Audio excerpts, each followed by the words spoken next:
bem-vindo ao programa Conexão com André Rummel aqui na Rede Super. Estamos começando uma série muito interessante sobre negócios e governo. Algo que muitas vezes deixa empresários até de cabeça quente de como fazer o relacionamento correto com o governo, de como realmente entender o que os negócios podem representar para o governo e o que o governo realmente pode usufruir da classe empresarial para que possa também suprir as suas necessidades.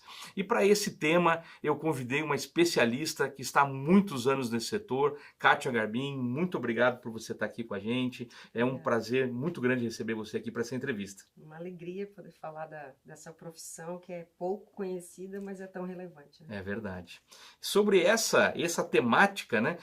Antes da gente até entrar no que é a profissão que você exerce, conta um pouquinho para a gente qual é a diferença que existe, né, entre relações institucionais que uma empresa faz, por exemplo, e as relações com o governo. Vamos lá.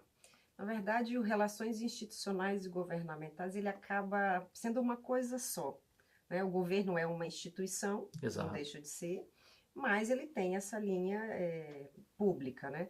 Então, quando a gente fala desse relacionamento, eu estou falando onde eu vou construir, levar, né, as informações da empresa para o governo e vice-versa. Então, na verdade, não tem muita diferença. É fazer uma relação institucional, mas com o governo também. Porque as pessoas imaginam que esse tipo de relação institucional é só com uma instituição privada. E, na verdade, Hum. não. É uma instituição pública, né? Então, Até é porque muitas institucional. empresas têm necessidade de conversar com o Estado, mas muitas vezes não tem isso estabelecido da forma correta, né? Exatamente. Todas as empresas, se você for olhar no detalhe, todas elas têm alguma necessidade de contato com o governo, seja tributário, consumidor, Legislação. legislação, né? Então, sempre há necessidade de contato com o público, né? Com o setor público. Então, quando a gente fala sobre a necessidade da empresa com o governo, né, ou atuar nessa área, é exatamente eu levar para o ente público as dores da minha companhia, né? Então, assim, o que a minha empresa está sendo, às vezes, impedida de atuar por conta de uma legislação e que foi feita num período onde aquilo não existia, ou o legislador não tem o conhecimento. Então, é para isso, é para levar essa informação para o ente público, de que para o comércio, para a indústria, ele precisa fazer algum ajuste. Até porque legislações ficam, às vezes, bastante obsoletas, né, face ao que está Sim. acontecendo na sociedade, né? Elas deixam de atender, muitas vezes, o interesse privado e, ao mesmo tempo, por não atender o interesse privado, isso pode até comprometer a produção de uma empresa, por exemplo, né?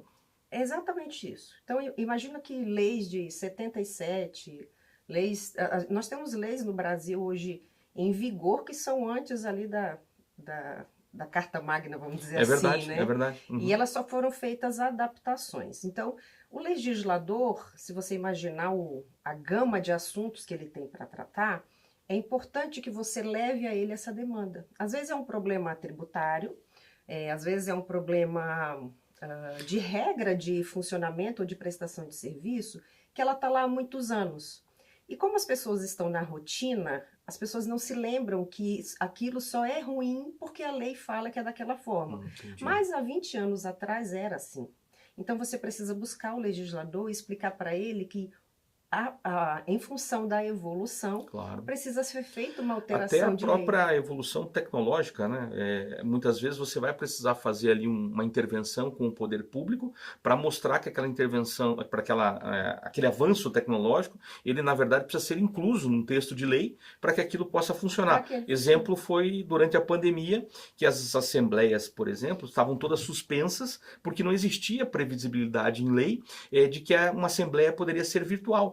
Então Feito. ali houve todo um lobby, né, da indústria, de todas as classes De sociais, na todas as verdade, para classes. que isso fosse incluso em lei e pudesse ter assembleias É. que fossem online. Né? Esse é um bom exemplo, né? É um exemplo excelente e eu vou dar um upgrade, vamos dizer, aí, Boa. nesse teu exemplo.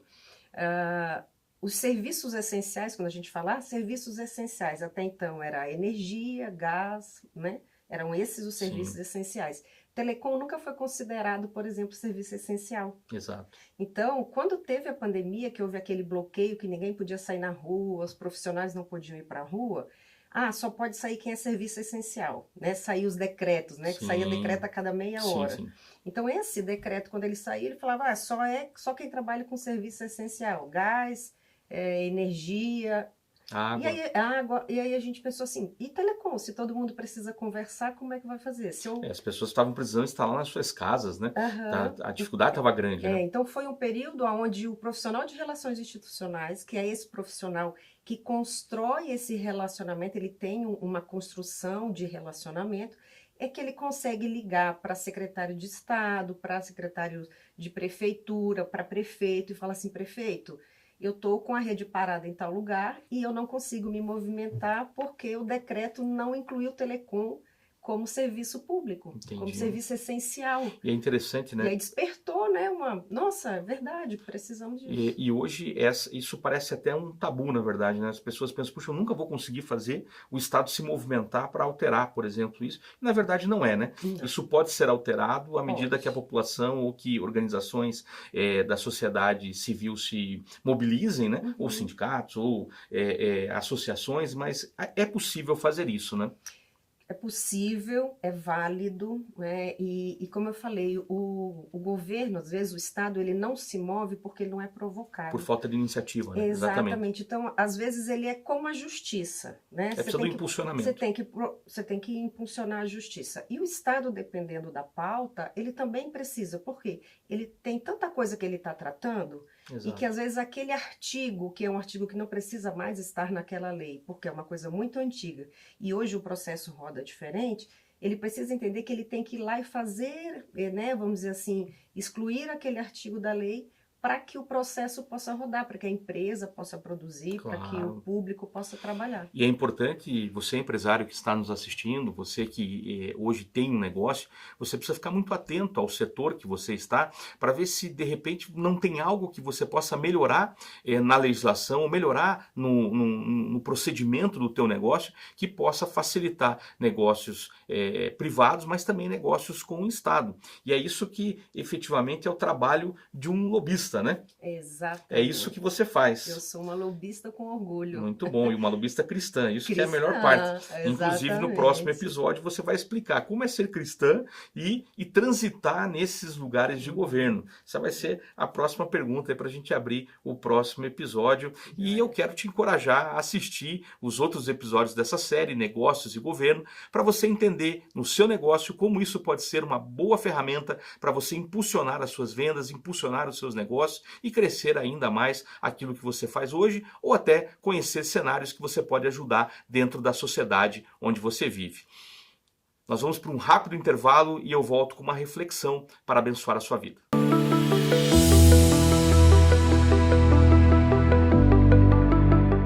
Você já imaginou ter o controle total das suas finanças pessoais, alcançar suas metas financeiras e realizar seus sonhos? Acredite, é possível. Descubra como. Inscreva-se no curso de Finanças Pessoais com André Rummel. Acesse o QR Code que você está vendo na tela e faça parte dessa jornada transformadora.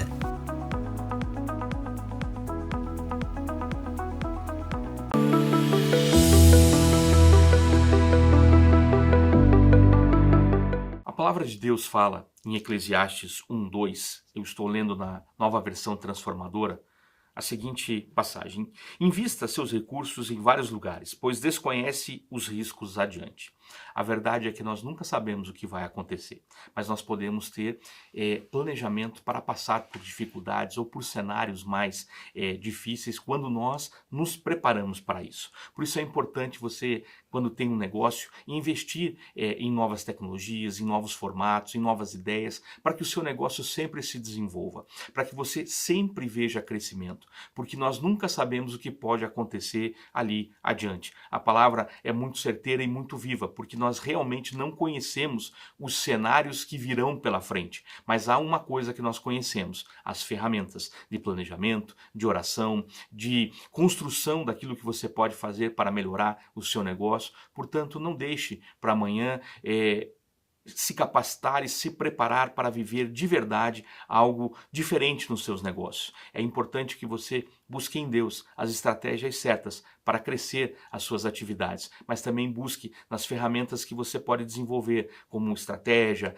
como gestão de tempo, como uma ferramenta que pode ali analisar o seu negócio, mas não deixar de buscar soluções para que você possa crescer. Deus abençoe poderosamente a sua vida, sua família e seus negócios. E continua com a gente nos próximos episódios aqui no Conexão André Rummel, tem muita coisa boa para a gente conversar. Deus abençoe.